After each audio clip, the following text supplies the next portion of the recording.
Alright guys, 7thAce here, and today I've got the challenge, what's it called? Psionic Assault in StarCraft 2. And if you haven't looked into challenges yet, I highly recommend it, because they are a lot of fun and take quite a bit of thinking other than just spamming Terran walls, which is going to be a big part of this commentary. So this challenge involves you taking your original 19 units, or 17, 11 sentries and 6 High Templar, and defeating 225 enemies through about 20 waves, starting as simple as Zergling and ending as difficult as tanks, as you'll see here at the end of this game. This took me about a week to get, this single challenge. This one and Opening Gambit appear to be the hardest. But I definitely recommend checking these out, especially along with the other challenges, because if anything else, they're achievement score, and I know people don't care about it as much as I do probably, but it's a good bit of fun, these challenges, especially if you're new to the game. It'll tell you what counters what in the beginner challenges and whatever. So the main point of this commentary is to wrap up, or to give my opinion on the first 3 weeks of StarCraft 2. Because it came out the 27th, and today I'm recording it is the 17th. So, yeah, 3 weeks.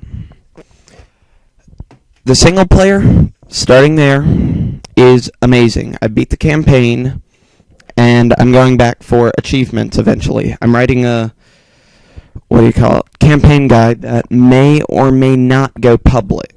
I don't know where I'd post it, but I would love to help out with some people on getting achievements. It's achievement based, because eventually playing through the campaign is easy.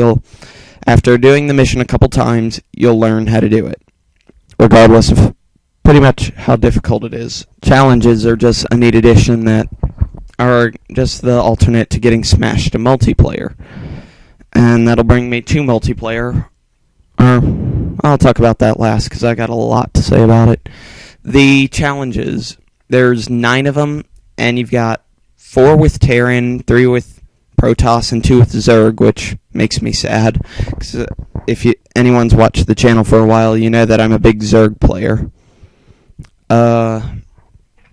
So yeah, that's my thing on challenges. I've got gold on all of them now, except Opening Gambit, and I've only tried that twice. Once I got rushed and killed before I knew what was going on. I didn't make much of an effort for it. So, multiplayer now. Multiplayer is tough as Zerg.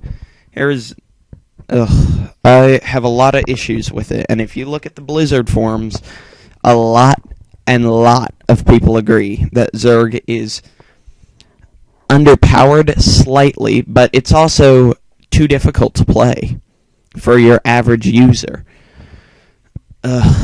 They just expected too much. There's too much maintenance to it, too much everything to it that makes it too difficult. For example, every 40 seconds you have to build you have to build larva at your main hatchery. Then you also have to build a creep tumor every 15 seconds, 15 to 30.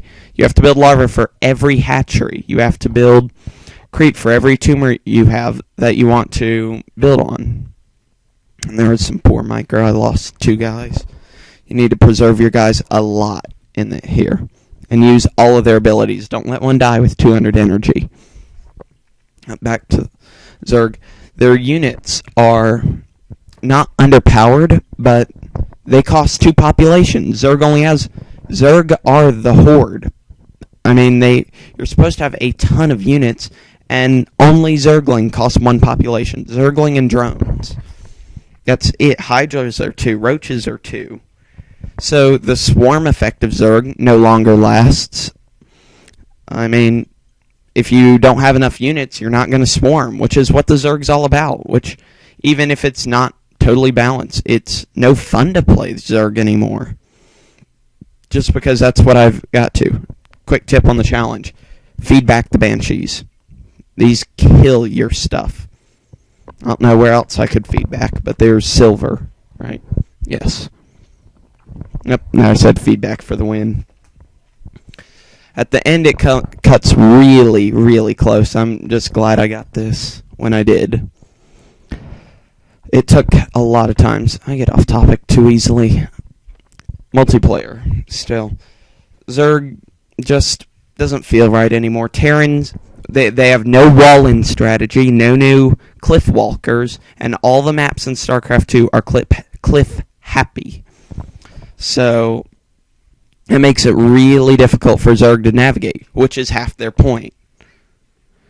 Yeah, poor micro here. Yeah, I bet I lose it. Now you'll see my High Templar never got around the sentry line, and so he Psystormed late and wasted energy. I also recommend saving multiple game files when you do this every 2 rounds or so. Don't get obsessive with it, but it's definitely helpful. Just if you make a mistake with poor micro like I did, you can just go back and redo it, which may be what happens a few times. So if any units spontaneously just change position, or not change position, but I somehow get units back, which I don't know if that'll happen or not. Maybe. I don't know exactly how they work. Replays work, but it made a clip all the way through, and that's all I care about. Archons are good for these as well. They're great meat shields, if anything, but they also save my butt at the end. So, Terran can wall in with a barracks and supply depot and shoot you over the wall with their Marines, making them invincible early game to Zerg rushes, or even scouts, because most maps also only have one main base entrance. Protoss can do the same, and it's even worse, because their buildings have more health, because, well, they don't have too much more health, but they have shields, and it's a pain to get by them, and the Zealots are practically invincible. Poor micro here, I think, unless I redid it. But recommend to go farther back where only the Vikings can hit you, wall off the front, and deal with the Vikings, then deal with the infantry, which you can Psystorm and destroy. What else do we have here? We've got Protoss, which are now the new Zerg, practically. They can spam equally as many units because mine costs 2 population. All those stalkers will beat with good micro because they have blink. They'll beat all the Zerg units, which is overpowered, along with they can generate anywhere on the map instantly. So your harass strategy is also gone because all they need is a pylon. They can warp gate in like 5 seconds, which is ridiculous. I have a lot of rants. Just go look at the Zerg forum. I saw lots of differences. Protoss and Zerg forum, or Protoss and Terran forums looked like, help me polls, I are bronze leagues and don't know how to play. I suck, help me. Which is fine. And then you go to the Zerg forum and you see well thought out 15 pages of discussion posts that have to do with why Zerg isn't too difficult to play for your average player, and all that kind of stuff. So we're real close to the end here, so I'll quit my rant on Zerg. It's just, I hate to see my favorite race kind of just not be as competitive as the others because I can lose to weak Terran players. Okay, right here. How the heck do I live? All of a sudden, all those Baneling blew up, and I didn't die? And I know there's 13 in there, which is 300-something damage, so I don't know how my Archon lived. So, 2 units left. It's an Archon and an Archon against 2 tanks. Full health.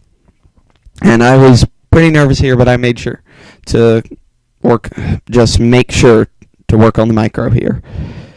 Just as soon as they siege, rush in. And you should beat them, even with next to no health. So, yeah, that's Tank 101. So, I'm going to be making more multiplayer videos, especially about Zerg, and to show why they're ridiculous to play. But Have fun. Check the forums. I win on that one. I was very happy. Thumbs it up if you like it. Subscribe if you want to see more. And I'm out, guys. Peace.